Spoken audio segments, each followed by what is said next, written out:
ሰላም ድድን ሀና መስዋዕት መሆን አለባት? አንተ ልጅ ምን እየሆንክ ነው? ምንድን ነው የምታወራው? ሀናም እኮ ሰው ናት እና አንቺ አንድ ነገር ብትሆኚ የአባትሽን ሙሉ ኃላፊነት እኔ እወስዳለሁ። አባዬ እኔን ካጣሰው አይሆን። ኖላዊ ድራማ በአሁን ሰዓት ሀገራችን ላይ ያለውን ነባራዊ ሁኔታ በደንብ አድርገው እያሳዩን ያለበት ነው። እንግዲህ ወይዘሮ ሜላት ሀና ላደረገችላቸው ነገር ማመስገን ሲገባቸው ጭራሽ ደም መስጠት አለብሽ፣ ሰላም መዳን የለባትም እያሉ በጣም እያስጨነቋት አይተን ነበር። ነገር ግን ሀና ደግሞ አይ ሁለተኛ ደም ከሰጠውኝ እኔ ህይወቴ ያልፋል፣ እኔ ደግሞ መሞት አልፈልግም አባቴን ትቼ ብትላቸውም ነገር ግን ወይዘሮ ሜላት በጣም ራስ ወዳድነታቸው በጣም ጎልቶ የታየበት መሆኑ ምክንያቱም አንቺ እንኳን አይበለውና የሆነ ነገር ብትሆኚ እኔ ያባትሽ ሙሉ ኃላፊነት እወስዳለሁ እያሉ ነበር። እንግዲህ ሀና ሞታ ሰላምን እንድታድንላቸው የሄዱበት ርቀት በጣም ከባድ ነው።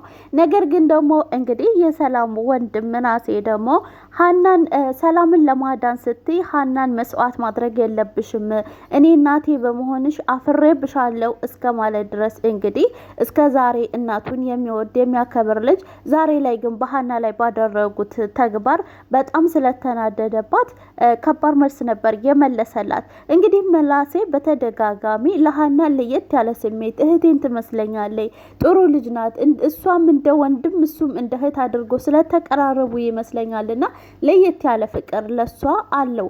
እንግዲህ ሰላም እንግዲህ ሀና ምን ያህል ውለታ እንደዋለችላት ምን ያህል ዋጋ እንደከፈለችላት የምታውቀው ሰላም ናት። እንግዲህ ምን እንደተፈጠረ ወይዘሮ ሜላት የሚያውቁት ነገር የለም። ሀና እንግዲህ ሁሉንም ነገር ደባብቃ በራሷ ኃላፊነት ወስዳ ነው ይሄን ነገር እያደረገ ያለችው። ግን ወይዘሮ ሜላት ጭራሽ ደግሞ ደም መስጠት አለብሽ እያሏት ነበር። በእርግጥ አገራችን ላይ አሁን ላይ ሁሉም የራሴ ይሁን የምንልበት ሰዓት ስለደረሰ በደንብ አድርጎ ደግሞ ኖላዊ ድራማ እያሳዩን ይገኛል። ኖላዊ ድራማ የተመቻችሁ እስኪ በላይክ አሳዩ። ለቤቴ አዲስ የሆናችሁ ሰብስክራይብ እና ላይክ ማድረጋችሁን አትርሱ።